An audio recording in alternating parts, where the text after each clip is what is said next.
Hello and welcome to the Arsenal BiteSize Podcast. We're here to look at the Arsenal Brentford and review another 2 points dropped in the league. I think we're both pretty frustrated by the game yesterday and by some of the kind of VAR and apologies that have come out from them since today, which, I don't want to take away any kudos from Thomas Frank and Brentford, who, had we won due to their goal being ruled out, I think that would have been considered a lucky win. But, it's definitely still frustrating to be on the wrong side of these decisions. So obviously I'm with Clayton Nima. I'm joined by my co-host Clayton at ClaytonsAFC on Twitter. And yeah, we're just here to get the raw reactions out the way and then hopefully on to big game on Wednesday. Yeah, I feel very flat. I can't lie. Yesterday I feel like the last week or so has been a bit of a reality check. I think obviously like we're still 3 points ahead of City, got a game in hand. We've had a phenomenal start to the season and we're over halfway, so it's important not to forget that. But like in the grand scheme of everything, it definitely felt like a big reality check. And yesterday, just being in the stadium, the whole the whole day, so I was at the game again, and it was like did my standard things, what I always do pre-match, met a mate for a few drinks, had some food, went to a few of the pubs that I usually go to, where the atmosphere is always good, and it just all felt a bit flat. And I was buzzing for this because it was like a Saturday 3 o'clock game, which we don't have many of anymore, and I don't think we will have many of once the Europa starts. So I was buzzing, like get a few drinks in, don't need to worry about work the next day. But the whole mood around the ground just felt like around the surrounding area, just felt a little bit flat. And I don't know if it was complacency, people just like after Everton and City maybe. And then, so that kind of set the tone, I think, for then going into the stadium. Atmosphere was fucking pony. It was probably the worst home atmosphere we've had this season. And just I couldn't get going. Like we only started, like we did everything that I hate. Like I hate teams that only sing like when they're winning, and that was When us we're winning, yesterday. yeah. And just the whole day just felt really flat. Obviously ecstatic when we went 1-0 up, thinking, this is it, we've done it. And then I'm sure we'll go on to the details. Obviously, it ended in a draw, and I just felt like a punch to my stomach yesterday. And like I know it's not all doom and gloom, but I'd be lying if I said I wasn't gutted. Like really, really gutted.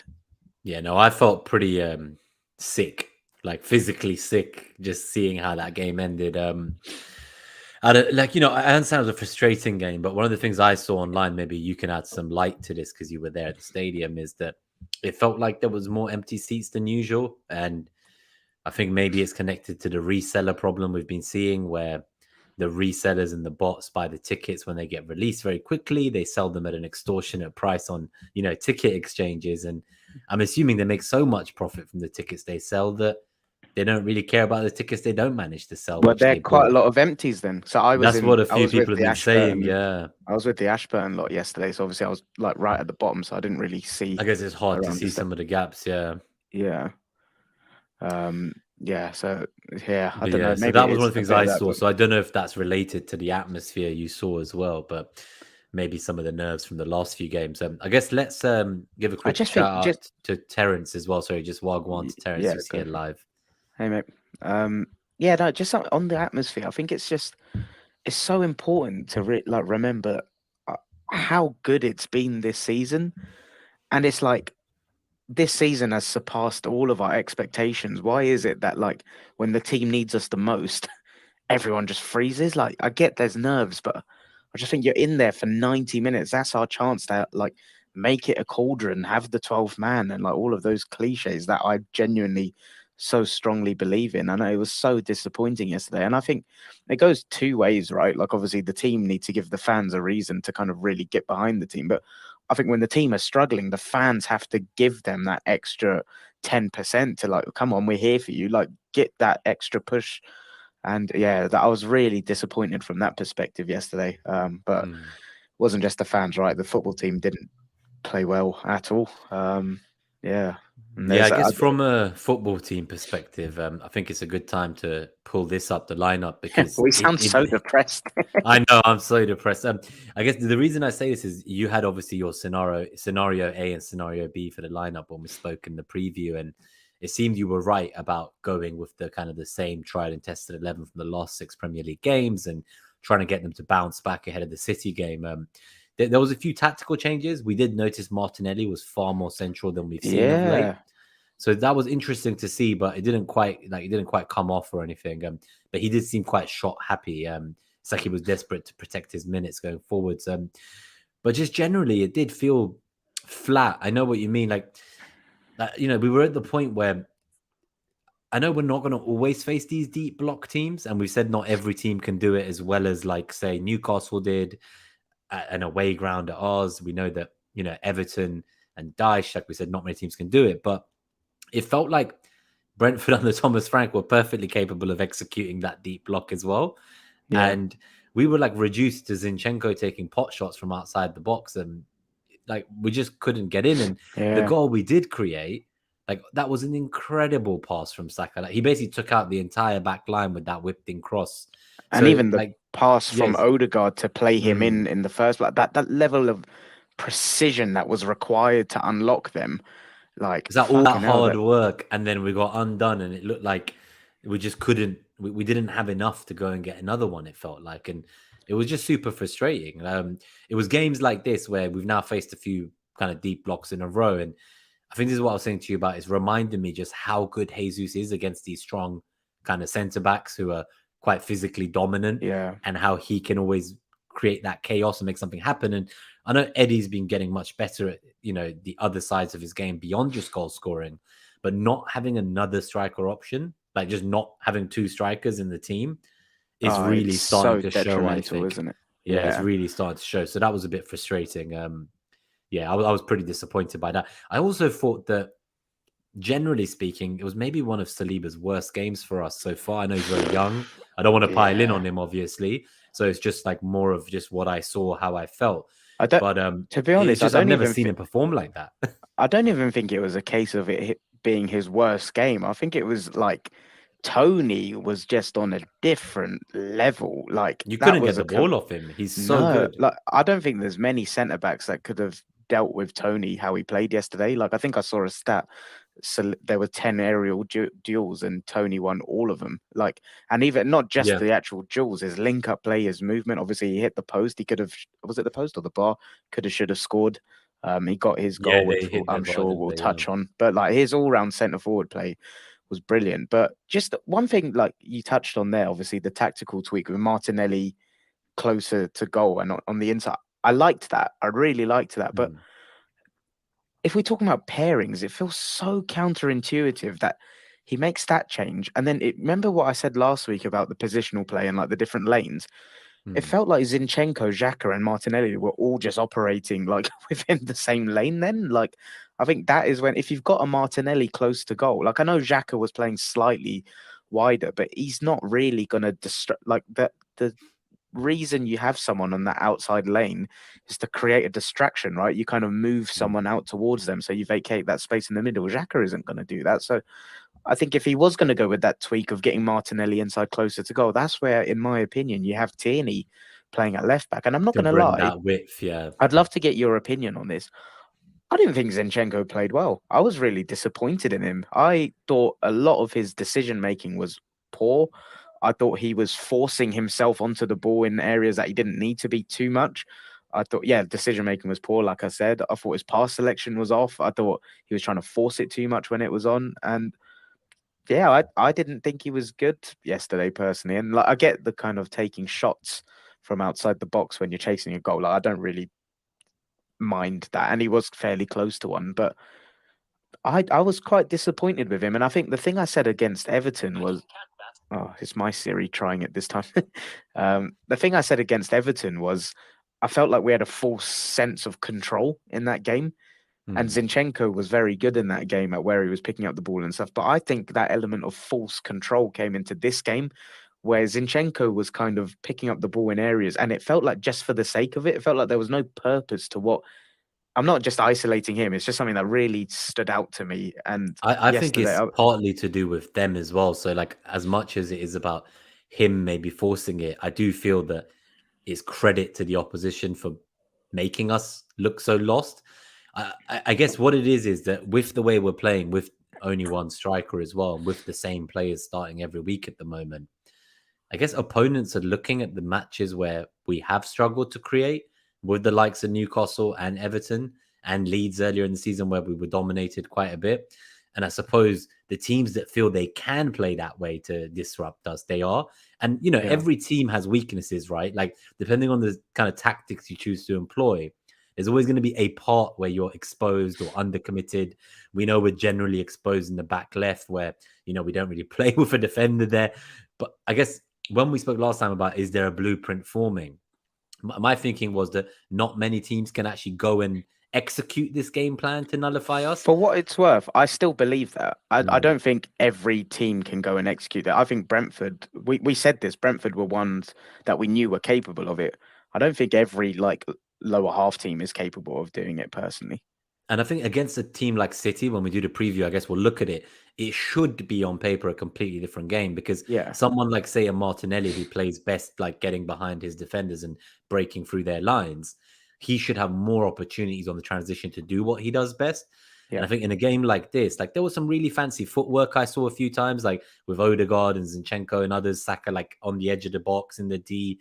But it just like it kind of didn't really create anything real. It was just Yeah, fancy exactly. footwork, but we couldn't get through. And I think the That's thing these guys did, and I didn't know if they could do it, but it sounds like you were potentially pessimistic they might, and they did, is they were constantly doubling out wide on both wings.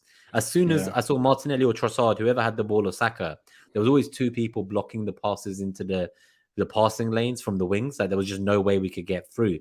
And then also they obviously blocked out the middle. And yeah. it just felt like everything was forced. We didn't have It, much time on the it felt like there ball were no corridors anywhere, right? And this is where anywhere. Yeah.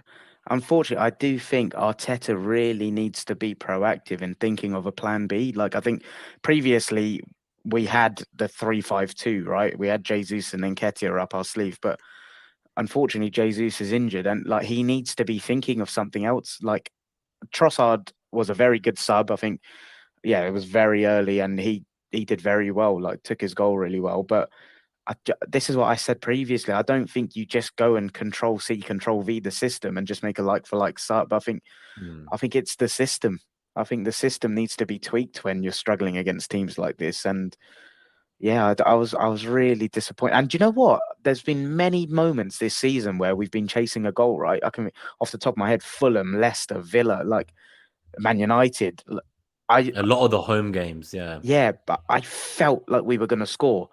I didn't have that feeling at all yesterday once they equalised. I didn't have that at all. And yeah, I really think until Jesus is out, and like you say, there is a bit of a blueprint forming on how to stop us. Like, I don't think every team that goes and plays that way is going to nullify us, but I think that's definitely the kind of step one of the pyramid of how you try and stop us now, isn't it? Yeah. I guess my And I question think would be this that is even if where, they try, they can't necessarily do it because they either don't have the personnel. Like, not every striker is a Calvert Lewin or an Ivan Tony.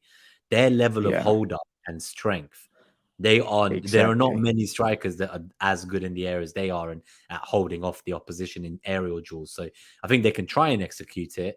But say where you've got like I'm just trying to think of an example, like let's say for Southampton, like if you've got like a Shea Adams up top, I don't see them being able to Yeah, execute that game plan in the same way.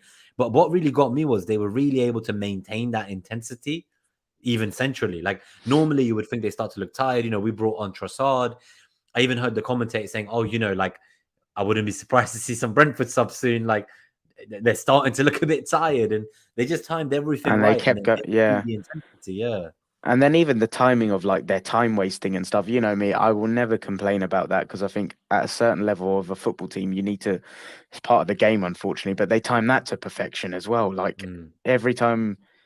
Yeah, they time that to perfection as well, to be honest. But yeah, I really think Arteta really needs to be thinking of like I feel like we've got plan A, we've got a plan B, which we can't use at the minute because Jesus is out. I really think he has to be thinking of a plan C. And like for me, this is why I was so fucked off that we didn't go and get a first team level midfielder. Like, I'm sorry, I know everyone was justifying Jorginho, and I've made peace with that transfer, but do you remember what I said? The reason I was fucked off, it was nothing against Xhaka, it was nothing against anyone else. It was in the summer, we all believed we needed a first team level raising number 8, right? We didn't get it then. Gets to January, we still needed that. And if anything, there on any injury kind of fast forwarded the plan in terms of like, okay, we need to accelerate something and bring someone in now. And again, it's not displacing Xhaka. It's games like this where you see we need an alternative to him. He doesn't offer anything against these deep blocks. And it's nothing against him. Like, I don't know why Arsenal fans are so... I think teams have. I think we've become a bit predictable. So like teams know what White, Odegaard, and Saka will do on the right, and they know what to expect of Zinchenko in the middle and Xhaka's with his late runs. So like they just basically put players in the positions that we would normally dominate our positional play. And I think the one problem is like where we've looked at Jorginho as an option. I don't think he's ever going to play as an 8 for us. It looks like. I think he is literally been brought in as a 6. Yeah, he was which never means brought that in for an 8, actually no. with Lokonga gone, we have less 8s now. So we Yeah, actually you have can less tell it's 8s. just Vieira, isn't it? Like, and I think And Smith Rowe when he that's it. comes back. But like to my original So point, that's where that's we're what... missing though, right? Like again, we're missing a Smith Rowe, we're missing a Jesus. Like Yeah, but I like just this is my wish they were point though. here. Like my point is we needed that in the summer. I don't know why everyone's just made peace with like, oh yeah, we didn't get an 8. Like in the summer, we all had our shopping list. It was a centre forward, it was a number 8, and like a wide forward. We didn't get the wide forward. We didn't get the number 8, and I don't know why everyone's just made peace with it because it's games like this where it shows you're right. Like teams are catching on to what we're doing. Xhaka is a bit of a one-trick pony in that number 8 role. His one trick is very bloody good when it's against the opposition that allows it, but if he's not got space to run in behind, he's not someone that's going to like unlock a defense, is he? And I think that's why Vieira came on. Like, I'm really, really disappointed with the lack of recruitment of a level raising midfielder because I feel like the opportunity was there and I feel like the need was there as well. So I I'm guess the thing on disappointed on that. Vieira, I just want to comment on him. So again, I think just like maybe it was just frustration speaking on my side, but like that fucking set piece free kick he took, like The right at the final death of the free game. kick, Yeah. right? Oh, I went mad. I was just like What how was are you that? wasting like our only opportunity to maybe salvage this? So I think maybe that shows me why maybe we're not seeing him take Xhaka's role and start necessarily in games. Maybe he's going to be starting in the Europa and he needs a bit of time. One thing that Terence says in the chat, and it's something I've been thinking about as well, is, you know, we all say that at the moment, like there's the problems we have in the back left and the left-hand side of Martinelli as well, also struggling a bit. And with Xhaka in the midfield, is there any love for what he's put here, which I also kind of agree with? I would love to personally see a game where Zinchenko plays where Xhaka does and Tierney comes in and holds the width. That's what I said after Everton, wasn't it? Yeah. That's exactly what I said. I said I wanted to take Xhaka off, put Zinchenko in the middle, Tierney out wide as the outlet, and put Martinelli closer to goal. Absolutely. That I think And then let's against the say deep block, Martinelli's I not think that playing. works. Let's say Martinelli's not playing. Trossard would also do great with Tierney behind him, I Yeah. think. Like either way, like Do you remember Smith Rowe's goal against Brentford last year? Do you remember how that came about? He picked up the ball in like the left half space. Tierney made an overlapping run that kind of distracted someone, took someone away, and created the space for Smith Rowe to just dribble in, and then he slotted in. That's like took one of the men with him, yeah. Exactly, and yeah. So what Terence said and what you've said, that's it. I suggested that as the sub for Everton, and I think in a game like this, where in my opinion Xhaka's not offering anything against a deep block, I would 100% love to see that. And I think people will counter that point, right? They'll be like, oh, what about the defensive duels and stuff? I think people overstate that in game states like this. If you look at the stats, I don't believe Xhaka was that busy defensively. Yeah. But can we just do a couple more like individual performances, all right, if fine. you A don't few mind? more Like plays, okay. Like I felt like again, it was a game where the opposition nullified a few, but I felt like if anything was going to come from somewhere, it was only Odegaard that looked like he was carrying the team on his back. He was the only one pressing. He was the only like trying to get the crowd going. He was trying his hardest, and you kind of acknowledged the fancy footwork and stuff. We'll get on to there's another slide later on I've included where it's just like a horseshoe. Like there was no precision or not precision, sorry, like incisive passing. But he's the only one that was bloody trying, and it felt so disappointing again this weekend. Ben White, I actually thought he played better, but I was really disappointed with his final delivery and his crossing. I thought he was Mm. getting into very good areas. And I think the thing that annoys me a lot, and that annoyed me a lot yesterday, they had, is it Aja, however you say his Yeah. name, Pinnock and Ben Mee, and we were just lofting balls into, like, what were we Yeah, I was gonna expecting? I say feel like these were when like you get to the lofted front, crosses. Yeah. when you get to that area, drill them in, because then it creates chaos. Like, you never know, you can create a mistake, like a ricochet. Like, that was something that disappointed me as well. They were just the two I wanted to What call about out. just in terms of, I guess one thing I want to add to this, and it probably brings Ramsdale into the conversation too, is what are your thoughts on like the kind of the number of goals we've been conceding from set pieces lately? That's Yeah, starting to so, worry me a little bit. It's like something we need to maybe try and get figured out or get out our system. I'm not really sure kind of what it is. Is it people like losing their focus, or like what's happening at these in these corner situations, for example, or free kick so situations where we just kind of like, because you know, I we'll talk about the VAR and stuff in a moment, but like 3-4 players lost their individual aerial duels by the time that ball went into mate, the net. that I'm so glad you brought that up, because that was my, obviously, when I was in the ground, right? So I had no idea about the VAR thing going on. Like, I saw it was on the screen, but I didn't know what the context of what was going on was. Mm. I noticed the same thing. I was like, how have we lost? Like, it was 3 or 4 times, wasn't it? Where I feel like one of them was a freely contested header. No one went for him. Tony, obviously, I can understand that. Gabriel got blocked off, but like, how the hell Tony was allowed to be on his own there, like, to cut it back in. Then there was another header that was uncontested, and then they won another header. I was like you said, 3, 4 times in the box. Like, that's pathetic. Yeah, Because you know, I'm like concerned. when you got to win your individual duels, like, and then we're talking about like Saliba's 10 duels he lost. Like, it's just like the duels, we just were not on top of it. Like, we just were not Yeah, on top of it. and I do But get in it. They're a set pieces, physical. it worries me a bit. That's Me the thing with too, set pieces. and I do get it. They are a physical team, and they're a very well coached team, right? But so are we. Like, so Yeah. I think Arteta kind of alluded to that in his presser, saying, yeah, it's something that they need to work on. But yeah, that was very disappointing. Obviously, the VA. Do you want to do the VAR stuff now? Because Yeah, I while we're think we talking about get the that out goal, of the way, look at the data yeah, after. Yeah. Okay, let's do that. So I guess from my first thought, it's like they put the VAR on, and I remember on TV, I'll tell you what they showed us. So they showed like a segment of play, they were on it for ages, and that segment maybe wasn't looking offside. Then they were like, oh, but hold up a second, because then they fast forwarded to the next segment they were showing, and they were like, this looks offside. And they were like, oh, we don't know if the ref looked at that one. And I was like, what?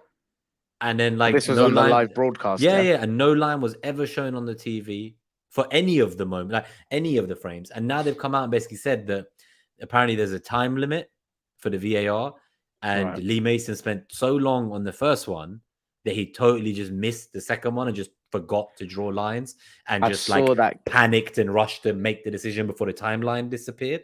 And I I was saw like, that came out how? last night, and I was like, that is the level of incompetence for that to happen. I can't wrap my head around it. Like, Yeah, how? they said human error was cited as what happened. They say Lee Mason will learn his fate on Tuesday as he faces being stood down for a second time this season. Do you know, like, the first time he got stood down this season Was that was after the just after our Martinelli? game? Yeah, like Yeah, that. yeah. So, So like, yeah, like it was. So there was another. I think it was. He basically like ruled out a Newcastle winner, which cost them 3 points, and he also told the ref to go look at the monitor for the Martinelli goal at Old Trafford that went 1-0 ahead. And they basically have come out since, right? And PGMOL have yeah, said like that should not have happened and it was a ref mistake. So twice this season in two huge games for us, that's this 5 points same dropped. person. Like, Yeah. the Martinelli goal at Old Trafford. Like, of course, this is subjective, but I don't think we go on to lose that game if that goal counts, because Yeah, the so when you level of look at ESPN's like updated table with VAR decisions being taken into account, they count that as a win to us. They conclude we would go on to win.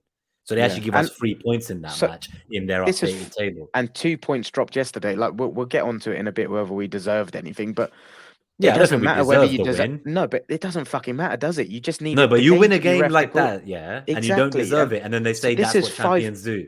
Exactly. Yeah, the bullshit narrative as well. But look, that's 5 points dropped.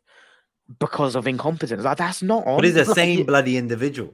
I And what's know. going to How is happen, he? right? He's going to get suspended for a week. And then he'll come back Which, again. but what does the suspension really mean? Let's deep it for a second. If it was any of us, our job, Nothing, man. it's just 1 weekend of annual leave and holiday with pay to then come back and continue making the same level of mistakes. And the thing is, this wasn't even the worst decision of the weekend. Probably the fact that it's so bad across our league. I Brighton's know. goal got ruled out for I've not their actually winner. seen that, but I've heard it's Yeah, shocking. Yeah. well, they drew the VAR line from the wrong player. So, like our one, they didn't draw the line. In that one, they drew the line from the wrong player and didn't draw the line from the player that kept him on. Yeah. And Like, imagine Brighton miss out top 4 by 2 points. How I are they know. going to fucking feel? You know me, right? Like, I always try to have refereeing like last on my list of Mm. not excuses, but I always try to look inwardly and like, what could we have done to win the game? But when you're in a title race, like there's no margin for error. You can't, like, 5 points. We've been fucked over because of incompetent. Like, No, but that's just Lee Mason. You're not yeah, including the penalty shout we discussed to Everton, whether we think it's a penalty or not. But since yeah. then, I still think it is. And then we're also not including the one at Southampton, where they dragged Jesus to the floor. We're not including the handball by Newcastle in that game. We're not including the foul by Dan Burn on Gabriel in the box. 2 penalty incidents in the Newcastle game, 1 in the Southampton game, a fucking offside goal potentially in the this game against Brentford, the disallowed goal against United. It's like every game we've dropped points. Like, I'm not trying to say like, oh, we didn't deserve to drop points. Like, but it is But there pretty was something frustrating else when in going on. every single match Yeah, something happened where the officials either didn't look or didn't look properly. And we will never know what the right outcome should have been or how. And it just drives me fucking insane because I don't like this happens to other clubs too. I said this to you oh last time, I yeah, think. Like, I've seen it happen to every other team. It happened to 3 of them. Like, Chelsea should have had a penalty yesterday. They interviewed the fucking player who saved the goal. And he's like, yeah, my dad used to be a goalkeeper. So that's where I learned to save it. Like, how can a yeah. I've fucking not seen outfield that one player either. save a goal with his hand like he's the goalkeeper? And he's even joking about it in interviews and laughing because he fucking knows. Like, it's wild. It's The fucking level wild. of refereeing in this country. Like, we, as a country, we've got the worst refs in the world. Like, you see it at major tournaments as well. Like, you never really get that many English refs that get called up to go to the World Cup and the Euros and stuff. And when they do, they're fucking tragic. Like, it's so bad, man. But It's yeah, honestly depressing. And the championship refs are no better, so they're not going to get promoted up. And we spoke about this months ago about just the lack of protection for the refs at grassroots, meaning that most people who could go on to become good referees, they just fall out. Now, I don't want to get into conspiracies, but have you ever seen the map or the map God, of where the referees of the Premier League are from? yeah, they're all like northeast, It's right? like 95% Manchester and Liverpool. They Yeah, I all remember like fucking Lee Mason comes from fucking Manchester too. Now, there I'm not was. saying that they're biased, but guess what? You grow up in Manchester during the, best ever era in United's history of 20 years of dominating the Prem. I wonder who these people supported growing up. I There was wonder. a funny. I forgot who the ref was, but it was one of like the big time. Yeah, one of the big names in the Premier League of the last 2 3 years. For completely escaped me who it was. And he was at the center of like a controversial decision, shock, and then someone found his Facebook profile, and his header was like back in the day, him at Old Trafford. I was like, it's so bad, man. But yeah, do you know what? I try not to get so wound up about things I can't control or have any influence over. But like, this is, I can't get my head around this. I really like, It just yeah. blows my mind. It's been happening for years. Like, Wenger got fined for saying that the refs were a He called out disgrace to Lee their Mason association. specifically, didn't he, in 2016? Yeah. Do you remember that? Fucking Lee And Mason. he's This still guy has knocking been around. destroying us all this time. What a prick, man. I think, to be fair as well, like, we have the most expensive league in world football, and yet all our referees are English. So we import in, That's so foreign true. talents. How come we don't use any referees? I And never it's like, thought of that. yeah, and it's like I've That's said a it to you really before. good I point. consider them a mafia. The PGMOL is a group of friends who, as Terence says, English referees, white middle-aged Northerners who love a drink, and they just back each other up. Like, when one makes a mistake, they come out and apologize. Like, the reason they don't want to, make the VAR decision be broadcast in the stadium so you can hear the conversation is because they don't want accountability. Yeah. Like Yeah, like that's no one, exactly it. like how they're sending an apology to Arsenal and Brighton, and I've already read that Arsenal don't intend on filing a complaint because they don't want to waste their time and they want to just focus on the game against City on Wednesday. So Arsenal, like, they know that, like, what's the point of even putting a complaint? Because this It just falls mafia on of deaf ears. PGML will Yeah. connect. They're just there to protect each other. So honestly, it's just driven me insane, this You whole just say, I thing. think the telling thing for me was Arteta just outright in his interviews when we've all been briefed, we all get told at the meetings. That for me is offside. For him to say deadpan, like that was wrong, like They asked that. him That's they're like, what did they say to you in the meetings? He goes, no, they didn't say anything to me. He goes, they've told us from the start of the season and to everyone in the league that is an offside. He's yeah, like, that's what they've told us. He's like, one of them's blocking Gabriel. One of them is offside, making my defenders run towards him to think about what he's doing. He's like, there's multiple even the fucking set piece they got was a soft foul. So the yeah. set piece that led to this incident was arguably not even a free kick for That's them. a good point. I actually forgot about that. Yeah, it was Yeah, very and soft. have you seen that on the freeze Tony frame of was the like offside holding. incident? There's Zinchenko being held by two people in between them, like sandwich, and they're both gripping onto him as the ball comes in. There's like three, Yeah, four phases of that play that are fucked. How I that know. happened, I don't know, honestly. But let's go to. I'm just going to give a quick shout out to a few others who tuned in live. Christopher Yeah, Tellez, nice good one. to see you, mate. I've starred your questions, guys, that we'll come to at the end. William, Nice good to one. see you, mate. And we have Bobby here live. Lovely to see you, mate. Nice one.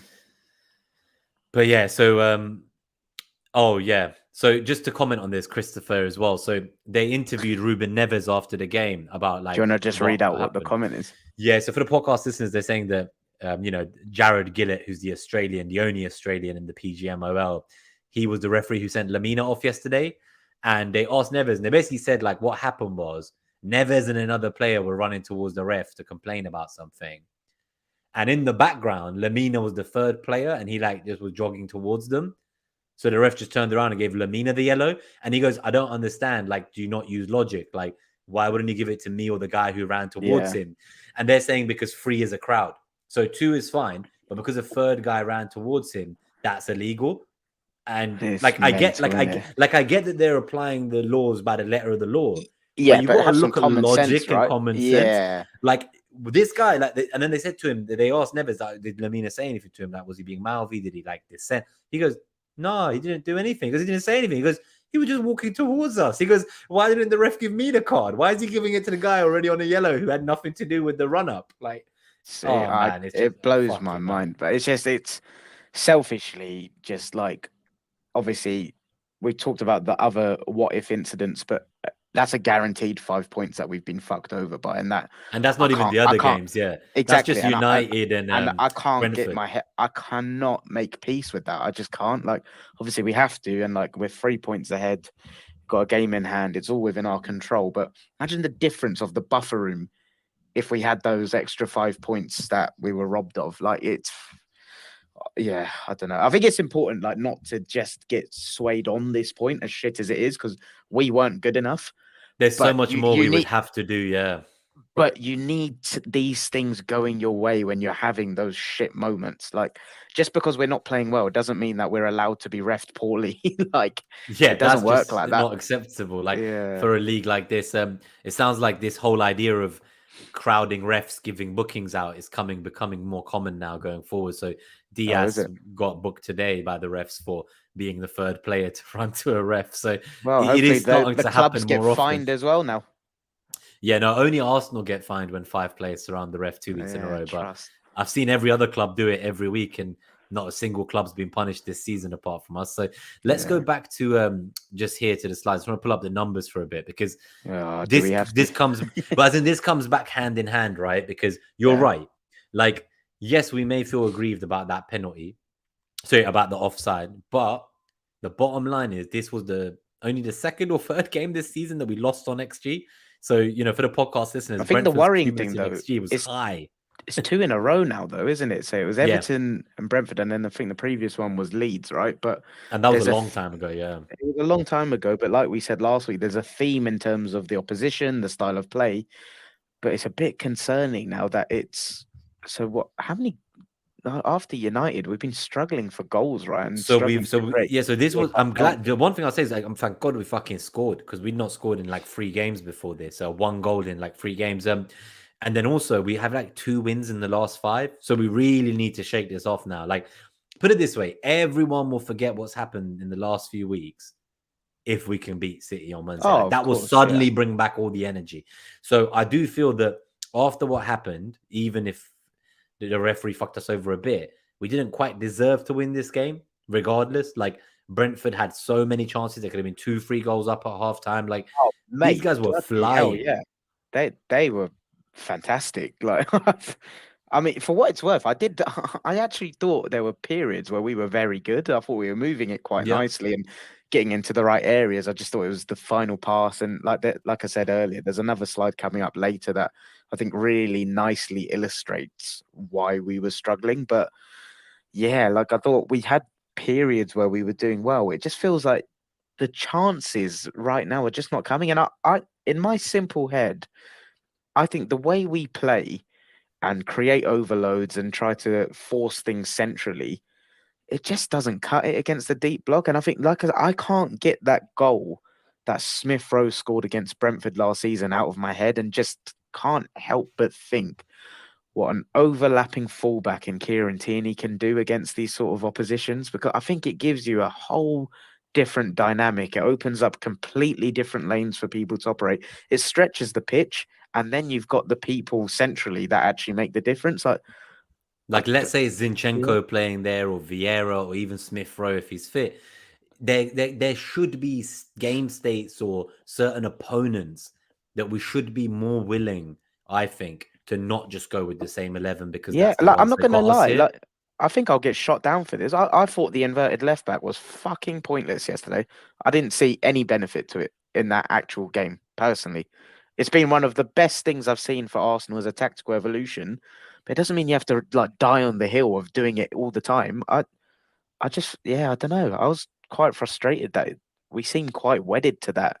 And it's not saying get rid of Zinchenko. I think, like we've said, what, Just have options. what, Like when you look at yeah, today, right? City dropped Rico Lewis, Akanji, and Aki. 3 of the back 4 that is have it? played every week so far.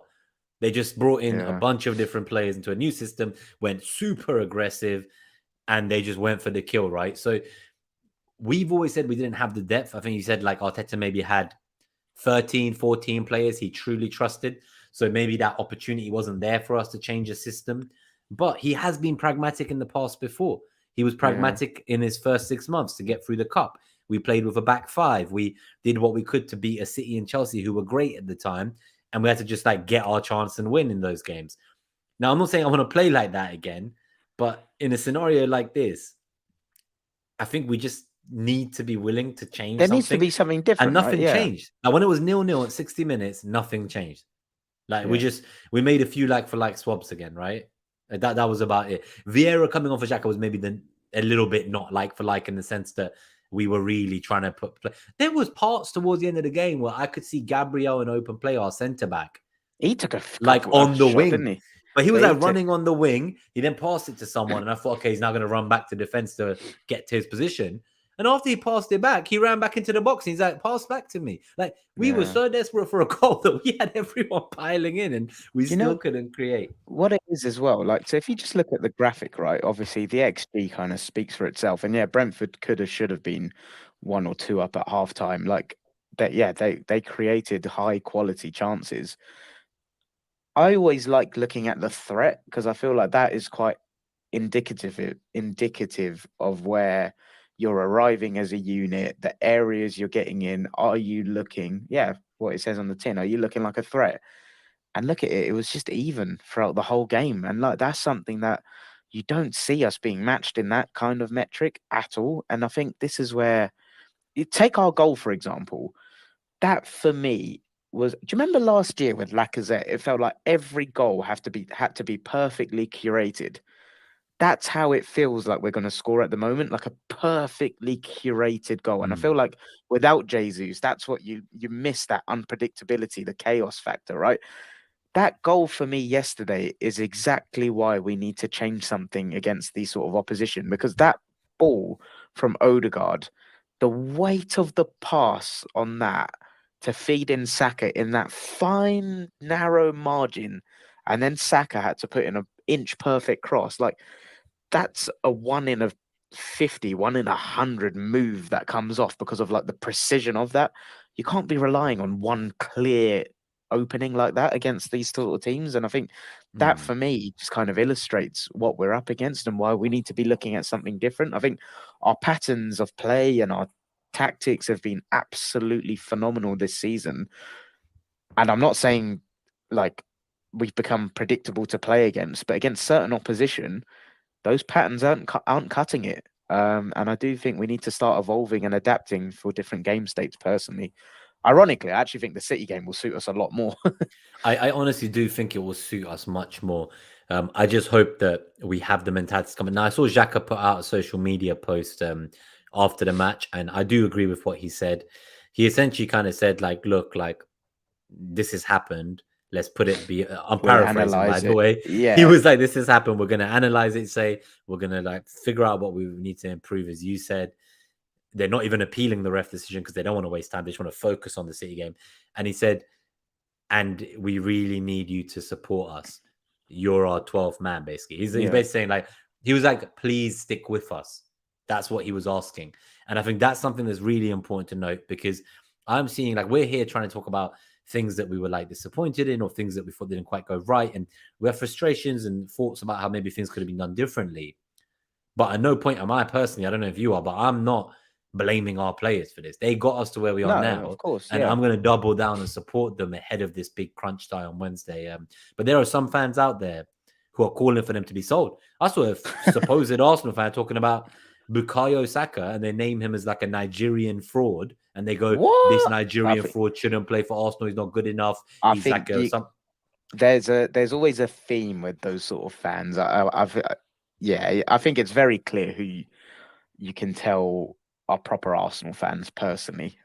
So yeah, my Twitter time, You see this all the time though. Like I saw a United fan the other day. My United friend sent it to me, and he was basically like, "This guy says Rashford is our worst player for our system, and we should get rid of him." And then he wrote like a what? 50. He wrote like a 50 tweet analysis of like why Rashford was their worst player and shouldn't be in the starting 11. They should play this other fucked up formation that had Wan-Bissaka over Dallo. It had some other random nutcases in the team. Like I was looking at it like, who are Some these people? fans are Like mental, man. Like, I yeah, think I people think, forget the word supporter, right? Like yeah, a that, supporter yeah. supports the team through thick and thin, no matter how bad things go. You don't abuse your own goddamn players. No, And I and think this that's is what something that I can't understand. I stand so strongly by. I think, to be honest, people go too far the other way and they're scared to uh, like critically evaluate things, and I feel like give constructive criticism and stuff. I feel like people have gone the other way now, and it's like you can't say one negative thing that's like actually a constructive criticism about a player because you're a bad fan. Like, I think it's fine to do that, but the underlying feeling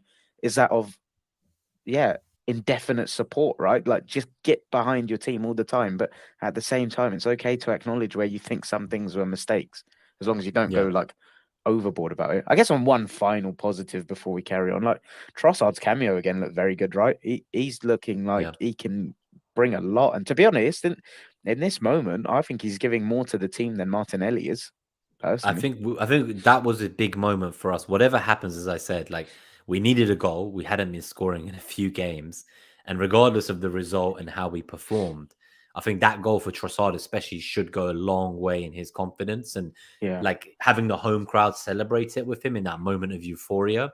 I hope that's like just the start of a very beautiful journey with the Arsenal and Trossard because I really like him. He's Yeah. honestly just so technically gifted. Like, He's and got a bit of he power fakes so about him many as well, though. movements as well. Yeah, he's got Yeah, power, but like his fake, he seems to fool the opposition a lot. constantly. Like lots of Yeah. shimmies and turns and twerking. Like no one knows where he's going, what he's gonna He's do. He's just he's got more I used the word power there because he's got a lot more directness to him than I thought. I thought he was a bit of a pocket player, like a bit of a pretty 1-2s here and there, but he'll pick it and he'll drive inside and out. And like he's got, do you know what I really like about him? he's got a lot of similarities with Martinelli in the way they drive with the ball, but he's also got a little bit more like flair about him in the way he's got that kind of, that the flair side as well. So like, I personally think he's giving more to the team than Martinelli is right now, and it'll be I interesting guess to in the see. preview we will talk about whether we think Trossard or Martinelli will get the start. I do think that Martinelli, for what he does off the ball defensively, he will probably still start because we'll want to kind of nullify that Grealish Foden wing. Yeah. But I would not be surprised to see another early sub in for Trossard to change the game if things needed. But he is staking a claim to start a game, and maybe it's that Villa away 100%. game that he starts. Maybe that's where he starts. It's interesting though, because see. I do take your point and like on Martinelli's defensive work, but if you're Trossard, you kind of have to ask yourself, what more do I have to do to kind of get myself into the starting 11 right now, right? Yeah. Like he Like proved this it game, again. he did really well. He played well against City when he started that game. He was off on the front foot.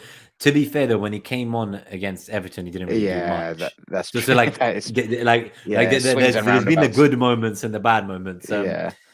Yeah. So I think I'm still not sure he will be trusted to start against City, having arrived at the club a couple of weeks ago. But he is due some starts soon, and I've said this before. I honestly think that Martinelli will explode again soon. Oh, of But course, I think that will coincide with Jesus' return. Yeah, I I think the forgot. two of them just work so well together. Yeah, and I forgot where I heard this, so like I can't know who to credit for this, but it was a really good point.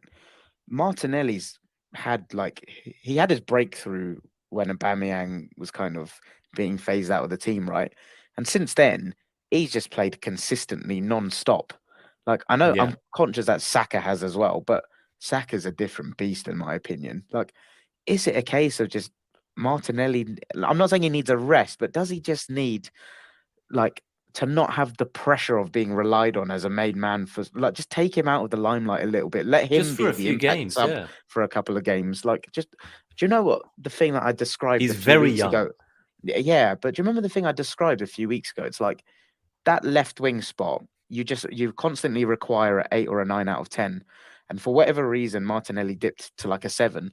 Trossard now gives us the ability to rotate them and utilize them so that you're consistently getting an 8 or a 9. And I stand by and feel so strongly that if Trossard is starting in that role and Martinelli comes off the bench, I think Martinelli's level Opposition will go up fullbacks again. will be getting terrorized if he Yeah, I comes off just think against it's Tidelays. I think it's just a case of manage them smartly, and I think it's going to be beneficial for the both of them. So I think one to watch.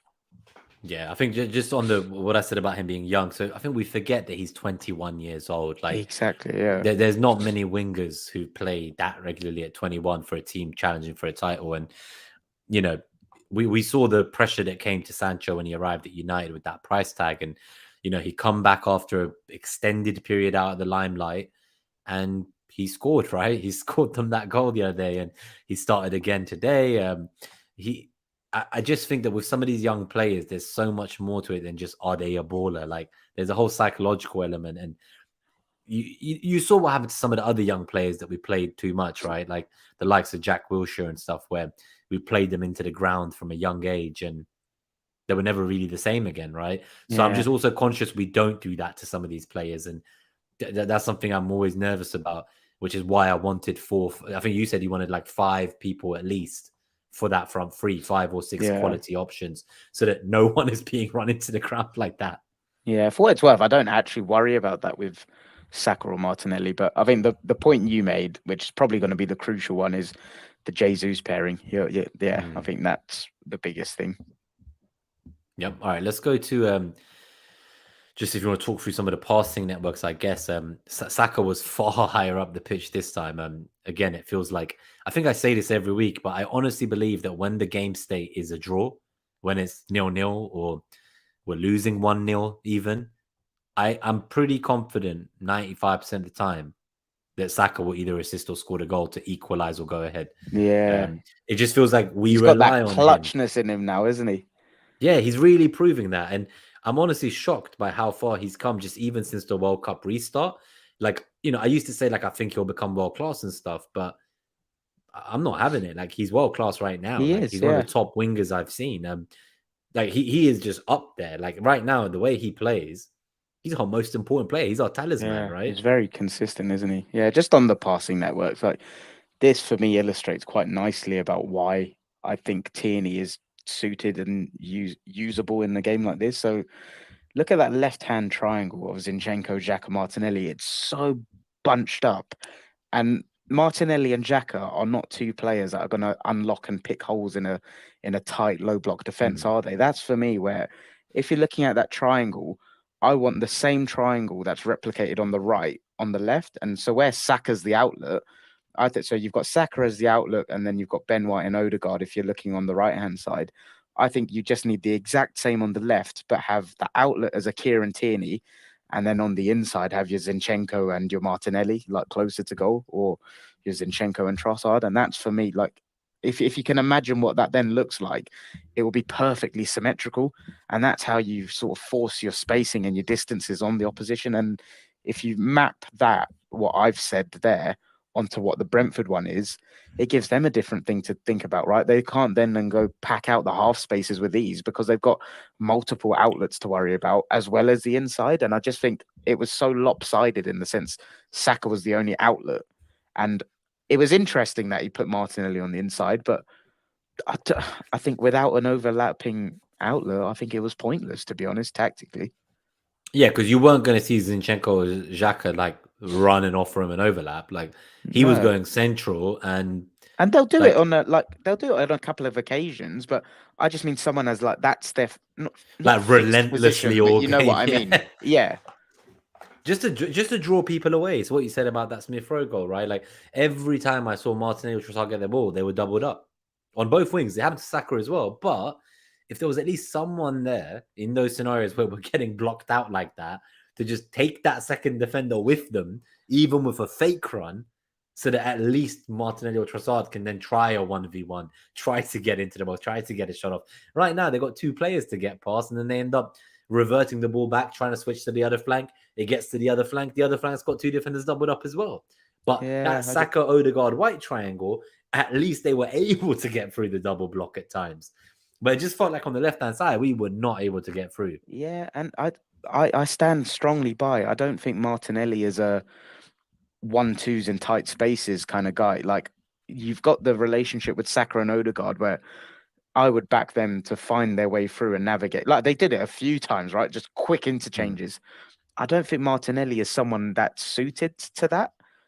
And that's where I found it a bit odd that it was an instruction for. I get it, kind of put him closer to goal, but there's one thing being closer to goal, but you need to be close to goal as a team, right? And we weren't breaking past that final line, and that's where I would have quite liked to have like a Trossard in there earlier in the pockets, and I'm going on about it like a broken record. I can't help but think if you had Zinchenko and Trossard in the pockets, Tierney providing the width, because then Tierney's very good at getting to the byline.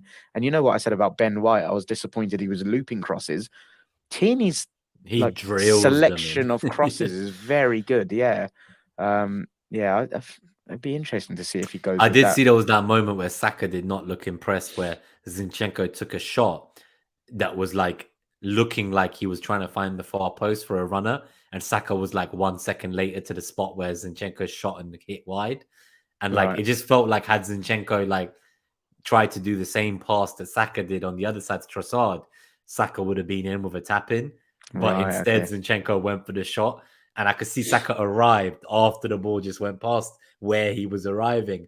And he just kind of looked up like, what the fuck? Like, Do you why are know? you shooting from there? Like, Do you know the vibe I got a little bit yesterday with Zinchenko was, and it's a good thing. It's like a leadership trait. It felt like he was trying to do it all, and like I think on one hand that's great. Like he's showing that level of responsibility. He's been there with City, but I think on the other hand, it's like you need to know that not everything needs to be you doing everything. So like that's what I was saying earlier. Right? I felt like he was forcing the passes too much. He was mm, going into areas I didn't think he needed to really collect the ball. I think there were some cases where we could have actually done with him maintaining a bit of structure on the left hand side to create other spaces. And yeah, I think to what the point you just made as well, that's another example, right? If he just kind of held it for a second or two and then played in Saka instead. But I get that's nitpicking, but yeah, I was And quite it's tough. disappointed Like with in him the yesterday. time, right? It's easy for us to see from a bird's eye view, but when you're in that scenario, if you look I at the didn't kind even of have my field of bird's eye view, view yesterday. I yeah, was, you do.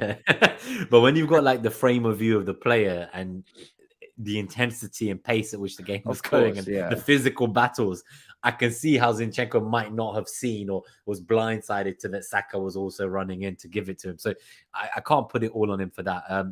Is there anything you want to say on the zone 14 and half spaces quickly before we go to a bit of Q&A? Just because I yeah, am just looking and we're almost at the hour mark, which I think we've got about 5 minutes. So if we can try and do this section and answer yeah. some live Q&A. It was just one point I wanted to make, which I think perfectly illustrates exactly what the issue was. So when people talk about positional play and the numerical superiority and everything that is like the principles of our play, the one no is you don't have a horseshoe. And that's exactly what we had. And like Pep used to talk about it a lot in like a couple of books I read and stuff. Is like the horseshoe is just side to side with no purpose, no penetration, no incisive passing. And you can see it there illustrated, right? That's all we were doing. We were going side to side. You go from the right to the center to the left, from the left to the center to the right. And there's no incisive passing in between from like the center mid to the eights into the central zones. And that's all I wanted to include because that for me illustrates exactly where we're going wrong at the minute. I can see the And horseshoe now that you mention it. it's Yeah, I can loud. Yeah, visually it's see it. staring you in the face, right? And that, What's really gen, crazy gen, is just the number of touches. I think this might be the game this season where we've had the most half space touches 122 half space touches, 59 zone 14. And yet it never felt like we were going to go and get that winner once it yeah, became an equal game, right? and that's the thing. Like, it's well and good having half space passes and stuff, but there's half space passes that just are like recycling it, if that makes sense. There's yeah, that's all we were doing. We were just recycling it, waiting for an opportunity. And yeah, like I said, in like the tactical sphere that I used to like browse in and stuff, I used to nerd out on these principles of play and stuff. And this was the one thing they used to drum into you. Like, if you're seeing this, you're not going to get anywhere because this is just pointless passing. And that's the one thing, like, you can see the half spaces were busy, but zone 14, not really. Like, we weren't really getting into the central area to actually make things happen at all. So I just thought that was a nice graphic that illustrated some of the impressive defensive work Brentford Yeah, did and if and you're on just the some of our podcast as troubles. well, yeah, if you're on the podcast in the around 57th minute, if you come to the YouTube, you can see the visuals. I'm just going to go to some of the Q&A from the live chat that I've starred from earlier just to respond on a couple points. But quick shout out as well to FPL Finn. Thanks for tuning in. Evening, mate. Hey, mate. You missed the beginning of the episode where we both sounded pretty depressed, I think. I think we still do. I think we're probably still a bit depressed, but it was pretty bad earlier. So I guess just this comment from Terence earlier. So he was kind of saying maybe Tomiyasu, Tierney, Trossard, and dropping Martinelli, Zinchenko playing instead of Xhaka. So I do think this is something I would like to see. The Ben White and Tomiyasu part, I don't think it makes too much of a difference in terms of what I want to see, but it's just the left-hand side feels very dysfunctional right now without Jesus up Yeah. top to support Martinelli and with no overlapping runner for Martinelli either. So he was playing centrally this time instead of on the flank, but then there was no one on the flank. So I do like Tomiyasu, and I wouldn't be surprised if he did get the nod as a 1v1 defending specialist against City. Like, it could happen.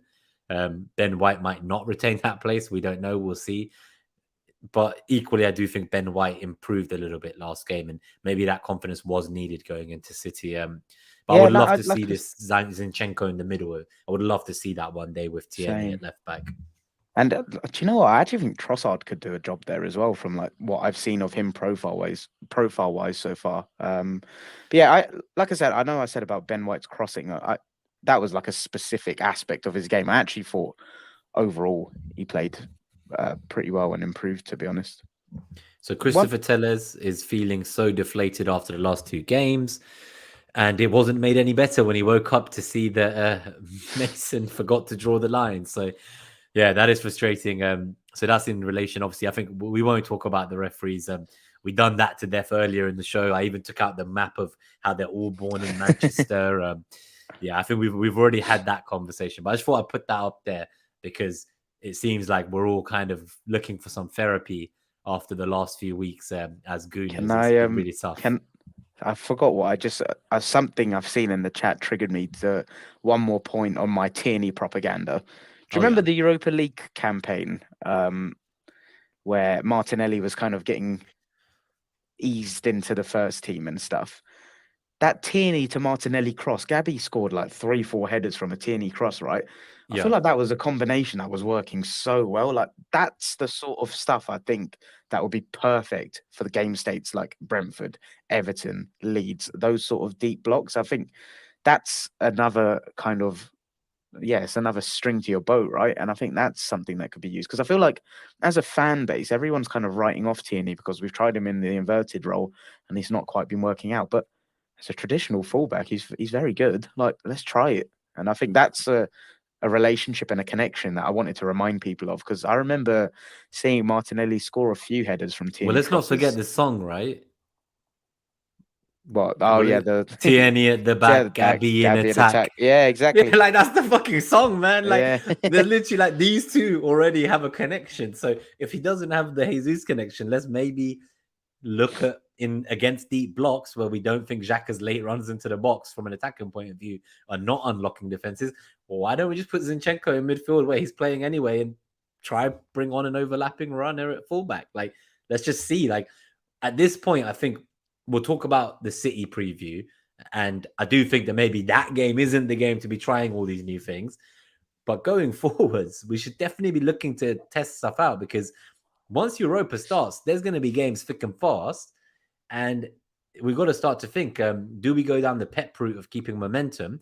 Because Yeah. if you have a Europa team and a Premier League team and they're different, is the Prem team going to be sharp if they keep having a week off between games? Or is it that actually, once you get far enough in Europa, if you get through later rounds, you're going to have to rely on the same squad to play every 3 days, 3 times a week?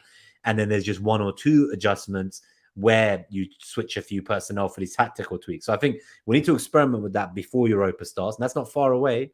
Like it's only a few weeks away. So this is our chance now. You know, Bournemouth home, Villa away, the Fulham game. These are games where we should test a few things out, try stuff out before it starts to get a bit mental. So this is where I'm like, I think there's a balancing act. I think it's clear that against a deep block, we're struggling, but I still think we go into games and I think we play our game. For me, the moment you change it is when it becomes obvious you're struggling. And I think that's where, okay, it got to half time. I didn't really feel anything like anything was working. That's where I think, in my opinion, you make a system tweak. Yeah. I wouldn't go and not from the completely beginning of the match. Yeah, like I wouldn't go and change and experiment. The with opposition would be much. happy. Like I've been Yeah, I saying think this, it's like we all important talk to about remember. Trossard, but like let's say you're an Yeah. opposition manager or defender, if you see Martinelli's not in that lineup, you're going to breathe a sigh of relief because you're going to look at what he's done to all the other fullbacks this season, bar a few bad games now. I think these are things that if you do it, it gives too much confidence to the opposition that you're changing your entire system that got you here 21 games in. Exactly. I think So I think you're right. I If think you there's a can't get balancing through, act. Like I think for me, it's crucial that we come up with a plan C, as I keep saying. But I think plan A has got us so far. And I think in terms of the predictability, I stand by. I don't think every team's going to be able to do this. And I think we will have enough. But as soon as it becomes clear in a game that we're struggling, I think that's where you go, boom, be ruthless, switch it up. And just one thing on the Zinchenko in midfield, I just want to add.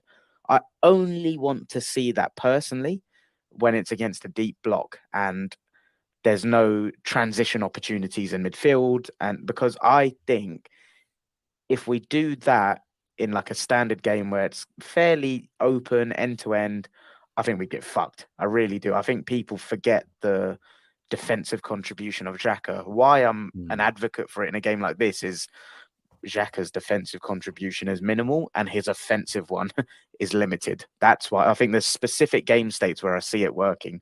I wouldn't go and do it for every game personally. No, that makes sense. All right, let's call it there. And just a quick thank you to everyone who tuned in live. If you're listening on podcast or video on demand after on YouTube, thank you for all the support, for all the interaction in the chat.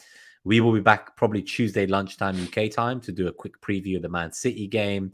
And then we'll be Big doing one. quick fire. Yeah, that's going to be Big scary because fucking game. I'm My God. nervous as hell for that. I was hoping we'd be in a better situation, but we're in a scenario now where if they beat us in that game, they go first on goal difference. They will have Is played it? an extra game, Okay. but they will be first on goal difference if they win. So there is a lot on the line now on Wednesday, I Yeah. think. Huge game. And like, obviously, conscious we both sounded very deflated. I think it's normal. Like yesterday, like I said at the start, yesterday being in the stadium, it felt like I was punched in the gut a little bit. I was gutted. I think on the back of Everton, on the back of being knocked out of the FA Cup, which we didn't care about, but in the grand scheme of things, it's now 3 on the bounce. Like, yeah, it's our first blip. It's a little bit of a reality check, I'd say, but no dramas. Like, it's still in our hands. We're still the best team in the league so far. We just need to adapt a little bit. That's all, in my opinion. And it's on us. Wednesday is a huge fucking chance to put a statement down, snap out of this little funk run, and like go again. Like, I really think, yeah, Wednesday, biggest game in a long time, man. Yeah, honestly. And cheers, Finn. Yeah, I think I'm sure if you catch up, you'll hear how, like I say, how depressed we were earlier. But let's end it on a positive note, which is that I think the boys will be well up for Wednesday. And I think it's a different challenge and it's probably one that better suits this squad. So I'm excited to finally stop playing a low block team after what feels like months of only playing low block Scenes teams. when Pep just parks the bus. Oh my God. If you see like a back nine or something, don't even get me started. He's nuts. We know that. All right. Up the Arsenal. Good to be here for some therapy with you, Clayton, as always. Nice one. And we'll be back on Thursday, guys. Still top of the league. Up the Arsenal. Yeah, still top. Let's keep shouting it while we can. See you guys on Tuesday.